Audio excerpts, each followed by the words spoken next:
కానీ అనుకున్నాను. ఇప్పుడైతే యాక్టింగ్ హీరో లెవెల్లో చూపించిండు. అసలు ఏమన్నా క్యారెక్టర్ వైజ్ అన్న అన్నోన్ క్యారెక్టర్ క్లైమాక్స్ 15 మినిట్స్ ఉంటుంది భయ్యా. 15 మినిట్స్ అయితే అల్టిమేట్ ఆ గ్రాఫిక్స్ లెవెల్ కానీ మనోడు యాక్టింగ్ కానీ ఆ ఫైట్స్ చాలా న్యాచురల్గా ఉన్నాయి. నేను ఇంకోటి ఏంటంటే హీరో హీరోయిన్ మధ్యలో ఆ రొమాంటిక్ కూడా కొద్దిగా ఉంచినట్టు ఆ రొమాంటిక్ సీన్ కానీ హనుమాన్ గురించి చెప్పిన గొప్పతనం కానీ అలాగే మిన్నల్ కిషోర్ క్యారెక్టర్ కానీ పికప్ సీన్ కానీ ఇలా ఇప్పుడు రాకేష్ బాస్ చాలా చిన్న చిన్న క్యారెక్టర్ వైజ్ చిన్న చిన్న ఆర్టిస్ట్ పెట్టిన పెద్ద బ్లాక్ బాస్టర్ మాత్రం ఎవరు పట్టలేమో.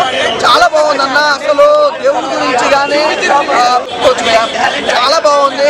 నాకు తెలిసి ఫ్రైడే ఇప్పుడు 4 సినిమాలు ఉన్నాయి. సంక్రాంతికి 4 సినిమాలలో ఒక సినిమా రిలీజ్ అయింది.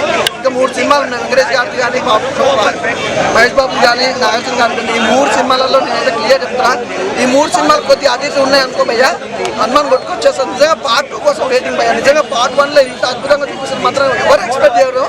చాలా బాగుంది, సూపర్. నిజంగా ఈ సంక్రాంతి పండుగ మంచి ఫ్యామిలీతో వెళ్ళి చూడాల్సిన సినిమా ఏంటంటే ఉందంటే మాత్రం నాకు తెలిసి ఇప్పుడు మనకైతే హనుమాన్ సినిమా భయ్యా. హీరో యాక్టింగ్ చిన్నప్పుడే చూసినాం కానీ చాలా మంది కూడా కొంతమంది అనుకుంటారు ఏంటంటే హనుమాన్ అనే సినిమా అంత పెద్ద సినిమాలో మనోడి క్యారెక్టర్ వైజ్ కానీ అది కాంట్రవర్సీ జరిగింది. నిజంగా మనోడి యాక్టింగ్ తో తన బాడీ లాంగ్వేజ్ తో అయితే డిఫరెంట్ భయ్యా, చాలా బాగుంది.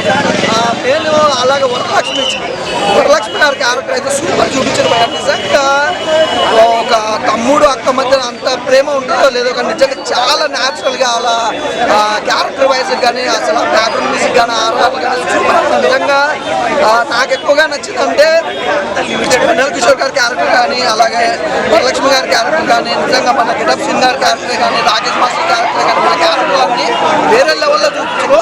ఒక డిఫరెంట్ కంటెంట్ ఒక డిఫరెంట్ స్టోరీతో హనుమాన్ సినిమా గ్రాఫిక్స్ లెవెల్ చాలా బాగున్నాయి. నాకైతే బాగా నచ్చింది, మళ్ళీ చూడాలి.